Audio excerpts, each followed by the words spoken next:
Welcome, friends, Lost Scarf here, and it's time for the vlog. And because I'm editing, not Jinx, it's gonna be a little different. It's gonna be shorter, and there's no joke at the start because I don't want to do that work. I don't want to. Appreciate Jinx. She's amazing. So, first up, I gotta talk about the August birthday bash giveaway. So what's happening is, it's August. That's my birth month. So we're gonna do a giveaway like we do in December, where every comment you make on a video, it gives you a chance to win a game. What happens is at the end of the month, I see all the comments, I randomly select from each video a comment, and they win a game. And we're going to do about 50 videos this month. So that's 50 chances at games, and you can win more than one game. So the record is 8 or 9 by one person.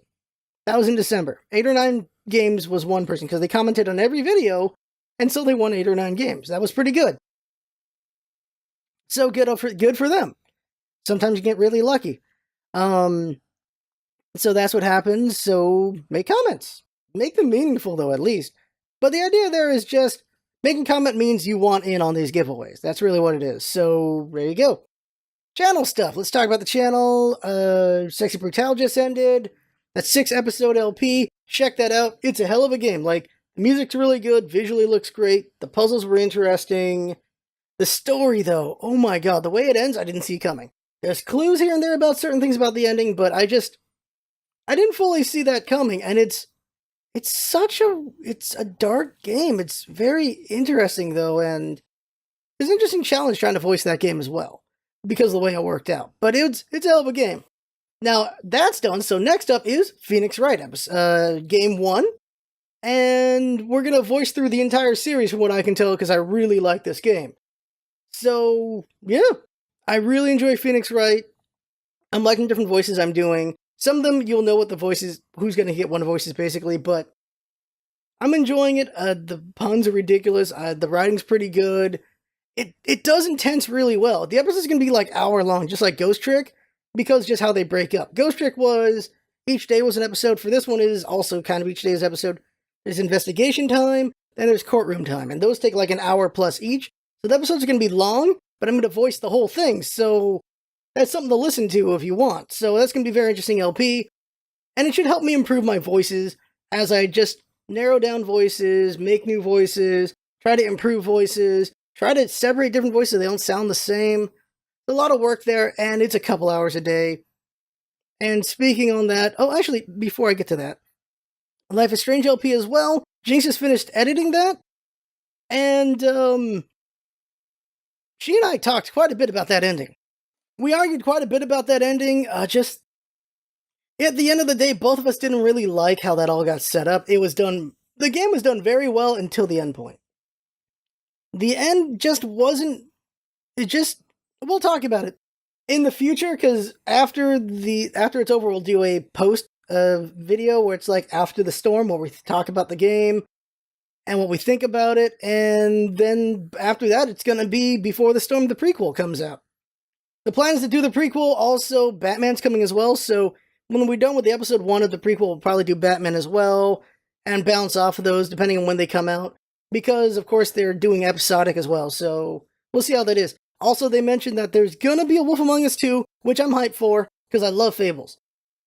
I've read all of Fables, I recommend Fables. A little gory, so if you're not into gore, there's some at points. It's not a lot, but there are gory parts around the beginning and the middle. But it's pretty good. Fables is amazing. I really like Fables. So I'm excited for Wolf Among Us 2 for sure. And my thoughts that I've said before is, Life is Strange did with the storytelling what Telltale should have evolved into. So it's going to be interesting seeing where Telltale is right now, and where Life is Strange is as they do their games. Like, mechanically, I feel like Life is Strange improved on Telltale to the point that Telltale just looks old. So I hope Telltale has been improving, because I haven't played anything since Batman, which was last year, I think? Or the year before, so we'll see. We'll see what I think as that goes forward. That's all the channel stuff. Besides that, there's going to be one-shots, of course, as I got a bunch of indies thrown at me while I was gone on my trip. So there's that. Twitch. Okay, so Twitch, Saturday night is going to be Darkest Dungeon Radiant mode. I know I rage quit the game, but we're going to do it again because I got nothing else we can really play before XCOM 2 expansion comes out. We're going to do XCOM 2 expansion every Saturday night. Sunday night is Metroid Prime 2. And every day at 3 or 4 o'clock, starting at that point, I give myself some leeway because the afternoon is crazy all the time, is Phoenix Wright, and that's me doing the voice LP. And that's a couple hours, and we go through all that, and then anything I do before or after that time is whatever I want to play or whatever I need to cover. So if I need to research a game, that'll happen before or after Phoenix Wright. If I want to do FF14, do some dailies, or just do some questing, that'll happen around that time. PUBG, I enjoy PUBG. Fortnite, I'm addicted to Fortnite. And HOTS, that's playing with viewers, pretty fun there. Fortnite eventually becomes free to play, so I'll want to play that with viewers for sure. And I just enjoy Fortnite. I really like it, and we're going to give away a copy of Fortnite Sunday. We're going to give away Fortnite. I'm going to be streaming early in the day on Sunday and just playing Fortnite, and at some point I'll give it away, and then we'll play some more Fortnite, and then we'll do Phoenix Wright on Sunday, and then Metroid Prime on Sunday. So that's what's going to happen. It'll be a full day Sunday of streaming, so watch out for that if you want to get a chance at Fortnite or just see a stream. Now, my thoughts on Twitch when it comes to growth and everything is, the most important thing in Twitching is consistency. You got to stream a certain amount every day at the same time every day, because that gives a consistency. Oh, I'm messing with the camera. Gives you consistency, and people know when to show up to watch you. So Phoenix Wright is our most consistent thing, where every day at 3 or 4 o'clock, I'm going to be doing Phoenix Wright for a while, and then everything else is around that. Besides Saturday and Sunday night, we've always been doing those. Those are our consistencies. The thing is that growth after consistency, it depends on the game and the personality. Someone like Lyric, my understanding is just very much, their personality just draws so many people in. People really enjoy Lyric. And like Athene, with him and all his charities and everything. The way Athene does things, I'm not the biggest fan of, because he kind of holds the audience hostage in a way. In the few times I've watched Athene, he'll do things like, okay, donate this much and we'll do this, and donate this much and we'll do this. Or donate this much, you can pick whatever song, and then someone puts this really annoying song for an hour, and he's like, okay, donate this much, and we'll turn off that dang song. And stuff like that, which I'm not the biggest fan of, but that's donation culture, which is something that we need to learn how to work with, because we have subs now, which is awesome. We have 13 subs, and so we're doing sub goals, and I need to figure out all the sub goals. And yeah, just, if you want to be a successful streamer, like be able to make a living on that, you need, doing the numbers, you need like 400 to 600 subs. You really do, besides sponsorships and bits and all that. Just doing the numbers, I'm like, if every sub is 5, right? And you only get half of that, like 250. So then 100 subs is $250. That's it. That's all 100 subs are. So then 200 subs is $500. You know what I'm saying here? That's not enough to pay the rent. That's not enough. You need even $4,000. But at that point, if you got 400 subs, you're getting sponsorships, I would hope. So at that point, maybe you're making enough money that you can at least pay rent, you can buy food, you can live. Maybe you have to live with a roommate or something.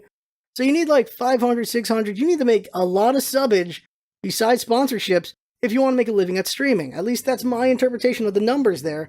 Because I'm pretty sure it's half and half. You get half the sub money, not a bigger chunk of it. If you get a bigger chunk, then that helps.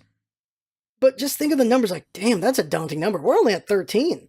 I appreciate all 13 of y'all, and the bits and everything, and people who wish they could sub. Thank you.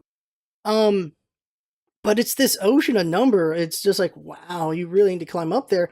And it's a constant thing. You're just constantly climbing up there. You're building your community. You're entertaining people. You're trying to bring your A game every time you can. To just climb up and build that. Like, there's people who explode where they're just something that people really like, and they just get a bajillion subs and they blow up. And there's other people, which I think is the majority, is you build your audience over time. We've been at this for 4 years. We have regulars, we have people who come and go, we have people who come, they stick around, like late people, and then they're just with us from now on. That's the thing that happens. You build up an audience, you lose people, you gain people, you lose people, you gain people. But if you're good enough, you're constantly getting people who stick around. Like, we have Ninja, we have Pan, we have Black, we have Yoshi, Catnip, Eben, just, there are people who have always been around. That's saying Twitch people. There's also YouTube people who they comment on consistently on a lot of videos. They've been around, they've watched a lot of things. One of our newer people is like Rainstride. And so the community grows ever so slowly. The idea is exponential growth is when you get enough people where they're spreading the word to a bunch of places at once, that's when the exponential growth happens. We're at the point before that point still. We're still growing and trying to get the exponential growth period. And then we see where we go from there. At least that's my interpretation of what's going on with us. And it's not, I, my viewpoint is it's the game that's important, it's the player that's important, it's also the community that's important. It's how much your community talks, how much your community is inviting to other people. If they're shouting down other people, that's just scaring people away. I think our community is very welcoming. It's just that it's also a very lurky community, and that's my fault. Your community is a reflection of you. When I'm doing Phoenix Wright, I'm looking at chat, but I can't directly address chat because I'm doing a video. Sometimes we're recording videos for one-shots as well and things like that. So there are times when I'm not addressing the chat. There's other times when I am addressing the chat and we can have a conversation. But because I do have recording times where I'm not talking, that's basically lurk mode for other people as well. And so that is my fault on that. So that's something for me to work on, some of the community we can try to grow together on conversation and everything. I like conversations, obviously, since I have the podcast. I love conversations. I love the podcast so much because I get to talk to people with that. And the newest episode is the one with Jag, episode 6. Check it out. My favorite episode so far. We go over some interesting topics. I really like that conversation. The next episode is going to be the Kylax. He's back, so that'll be an interesting one as well. And then I'm going to try to grab Haru for episode 8. That'll be interesting. And just, yeah, going forward, I got to work on the community and build the community up. Also, the Discord. The Discord is always a mess because I'm not the most structured human being. So I got to work on that. But I like the Discord. I like, when viewers give feedback and when I hype up things that were coming up. I really enjoy that. It's very fun. And yeah. Yeah, to that. Summarizing other things here. So, just as far as money made and everything and going over that because it's been a while. We have, of course, 13 subs on Twitch. Thank you very much. People who give bits, thank you very much. Patreon, thank you to everyone who donates on Patreon. All this money, it all goes towards buying games, upgrading our hardware, just keeping things going here. Like, we could still, of course, even without any money, we'd basically just be focused on free-to-play stuff as best we could. We would still make content, but because of viewers helping us out with donations, it really helps out because we're able to cover bigger things. We're able to do XCOM 2. We're going to be able to do Shadow of War. We're going to be able to do Wolfenstein because of you guys and gals. It's thanks to you guys and gals, because Scarface broke his balls. So, yeah, thank you to everyone. Thank you. Thank you, thank you, thank you, thank you, thank you. Thank you for that. So we can cover these things. What else is there to say? Oh yeah, also, if you don't ad block, thank you to that as well, because those ad money does add up eventually. It's not a lot of money on YouTube, but it does add up after a couple months. Like, all right, well, we got this windfall we can use for upgrades or buying games. That's helpful as well. If you do use ad block, it sucks to be me, but it is what you do. You do what you do. As long as you're enjoying the content, that's what's important. At the center, at the base of everything, like, money's nice and everything. Money allows us to do things. But the reason why we did this in the first place, the reason that is always going to be the most important is if you enjoy the content. If you are smiling, you are laughing, you are feeling some emotions, if you're feeling something, if your day is improved because of the channel, then thank you for watching. That's what's important. That will always be the most important thing. Having fun, enjoying yourself, having a good day. That's what I want the most out of everything. That's why we do this. That's why we're always going to do this, regardless of what happens. We want people to have fun. We want people to have a better day because there is so much darkness out there. There are so many just bad times out there. And just want people to have fun. And that's what's important. And so that's why we do what we do. So thank you if you're having fun.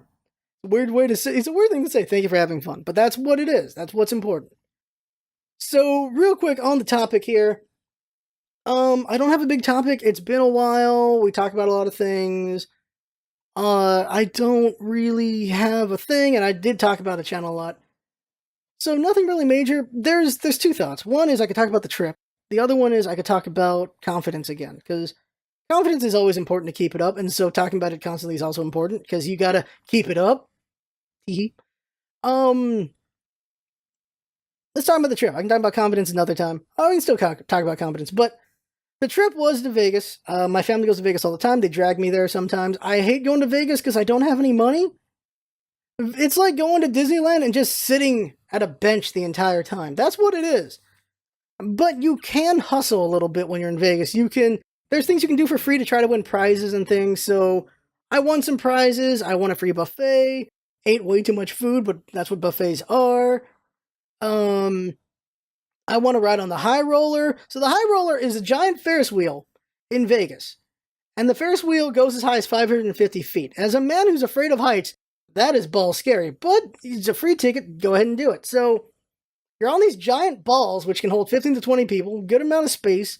It's all glass, so you can look outside, take pictures and everything. Took a lot of pictures. And it slowly goes up. One revolution is 30 minutes. Slowly goes up, and it's hyping up, climbing up. That's what it does until you get to the top. You get to the top, it's like 550 feet, way to go, take your pictures. And then on the way down is advertising. For 15 minutes, it's nothing but advertising.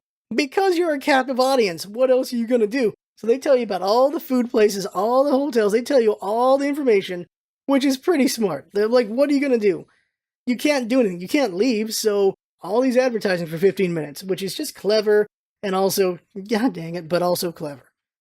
Also got to see a show called Circus 1903. So the idea is they do circus act, and it's just kind of making fun, but also remembering circus back in 1903, which they call the golden age of circus. And it was really entertaining. Some really good tricks, great puppetry, great animatronics kind of thing, because they had elephants, but they weren't real elephants. They were people in elephant suit things. And it was pretty good, very entertaining, some pretty good tricks, some very funny stuff. It was a good mix of humor and really cool looking acrobatics. I liked it a lot. I recommend if you ever go to Vegas, check it out. Circus 1903. My sister won a ticket to see Menopause the Musical. I did not watch that. I'm sure I'm glad I didn't watch that. I'm a dude. I don't know how I feel about that subject as a musical, but she did not like it, so that's great to know. Schadenfreude. And just hang around at a pool all the time. They had a ping pong table, so I played the crap out of ping pong. They had a foosball table, played a bunch of foosball. They had a pool table, played pool. They had that one where you throw the bags at a hole. I did that. And just hung around at a pool and everything, and bouncing beach balls around, and a lot of balls in my trip. I noticed that. It was just fun. It was just nice, but I wish I was home working, of course. I wish I was just home working on stuff. Because I'm not there yet. It's been 4 years. We're not there yet. I want to earn these trips. I want to earn all this stuff. But it is important to take breaks. So you have to enjoy those breaks. And so I was trying to enjoy it. But at the same time, I'm like, I want to get back to work. But I try to enjoy myself. But I really want to get back to work. Back to ping pong real quick. I do have a question. I really enjoy ping pong, but I really love tennis. Like, ping pong's like smaller tennis. I love tennis. I haven't played tennis in years, so I'm really bad at it. I'm really rusty at it as well. I have a tennis court that's a block away. And I wish I had friends, is where we put it. I wish I had local friends who like tennis, because I would be playing tennis all the time. I would stop going to the gym. I would just play tennis for 2 or 3 hours instead of the gym for 2 or 3 hours. That's what I would be doing. I love tennis. It's good exercise. I'm really bad at it, but I just love tennis. My brain turns off, and I'm just a wild animal at the tennis court. I'm chasing that ball. I'm hitting that ball around. I'm just going, running around, just going. I do not take breaks. I will play the entire time. I'm just a rabid animal when it comes to tennis. It's a weird thing. So I'm wondering, am I weird, or do other people like that? Do you have like this thing that you really enjoy, that your brain just turns off and you just go at it? You just have fun doing it. Is that a thing with other people, or am I just nuts? Am I just nuts? That's my question, is because I'm just going after that tennis ball. It's all I do. Just run out, hit, run out, hit, run out, hit, run out, hit, run out, hit. And they want to take a break. We're like, all right, fine. Hurry up though. Hurry up with that break, because I want to keep playing. It's weird. It's a weird feeling. But I love tennis. I just really do. And that's the question I have for the audience, is that right there. Hope someone answers, because I'm interested in if I'm alone or not on that.